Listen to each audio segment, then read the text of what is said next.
औपचारिक पत्र कैसे लिखें? औपचारिक पत्र लिखते समय सबसे पहले आप अपना पता लिखें। याद रखें कि आपको अपना वास्तविक पता यानी रियल एड्रेस नहीं लिखनी है, क्योंकि आपके टीचर आपकी शिकायत करने के लिए घर भी पहुंच सकते हैं।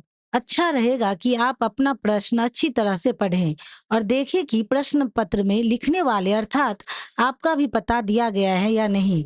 अगर प्रश्न में पत्र लिखने वाले के लिए अर्थात आपका पता दिया गया है तो आप उसी पते को हूबहू लिखेंगे, लेकिन अगर आपके लिए पता नहीं दिया गया है तो ऐसी स्थिति में एक काल्पनिक पता यानी इमेजिनरी एड्रेस लिखेंगे।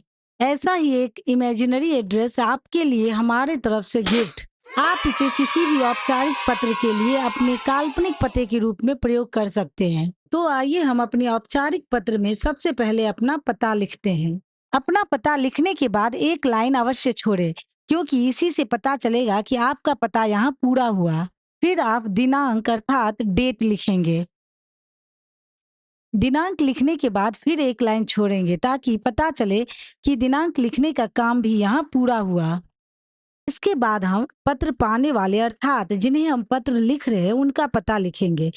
यहाँ हम पत्र संपादक को लिख रहे हैं अर्थात हम संपादक का पता लिखेंगे।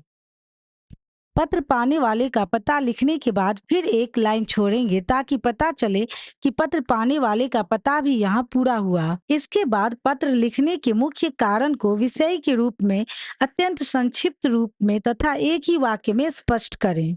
यहाँ हम बाल स्तंभ में अपनी रचनाओं को प्रकाशित करवाना चाहते हैं, इसलिए हमारा विषय होगा बाल स्तंभ में रचनाओं के प्रकाशन हेतु। विषय लिखने के बाद फिर एक लाइन छोड़ेंगे ताकि पता चले कि यह काम भी पूरा हुआ। विषय लिखने के बाद हम संबोधन अर्थात सैल्यूटेशन लिखेंगे, जैसे महोदय या मान्यवर।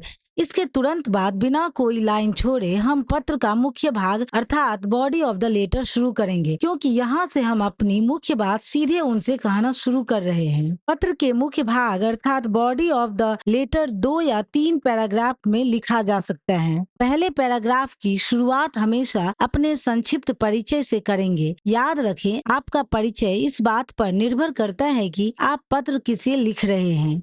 उदाहरण के लिए यदि आप प्रधानाचार्य को पत्र लिख रहे हैं तो आप अपने विद्यालय की कक्षा और सेक्शन के अनुसार परिचय देंगे, लेकिन यदि आप किसी संपादक यानी एडिटर या सरकारी अधिकारी को पत्र लिख रहे हैं तो वहां स्कूल या कक्षा का उल्लेख न करके स्वयं को उस क्षेत्र का नागरिक या समाचार पत्र का पाठक बताते हुए आप अपना परिचय लिखेंगे। जब भी पत्र में नया पैराग्राफ शुरू करना हो तो यह दिखाने के लिए पिछले पैराग्राफ के बाद एक लाइन छोड़कर लिखना शुरू करें।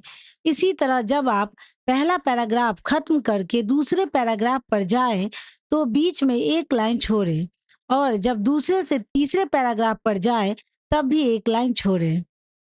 उदाहरण के लिए यहाँ हम दूसरा पैराग्राफ शुरू करने से पहले एक लाइन छोड़कर लिख रहे हैं, ताकि यह साफ दिखाई दे कि यहाँ से हमारी बात का अगला हिस्सा शुरू हो रहा है। 2 या 3 पैराग्राफ में अपनी पूरी बात लिखने के बाद एक लाइन छोड़कर धन्यवाद या सधन्यवाद लिखें। इसके बाद फिर से एक लाइन छोड़कर आत्मनिर्भरता सूचक शब्द जैसे भवदीय या आपका आज्ञाकारी शिष्य अपने पत्र के अनुसार लिखें।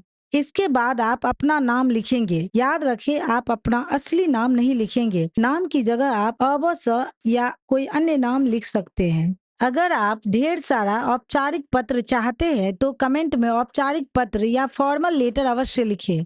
और हाँ, इस चैनल को लाइक और सब्सक्राइब करना बिल्कुल ना भूलें। धन्यवाद।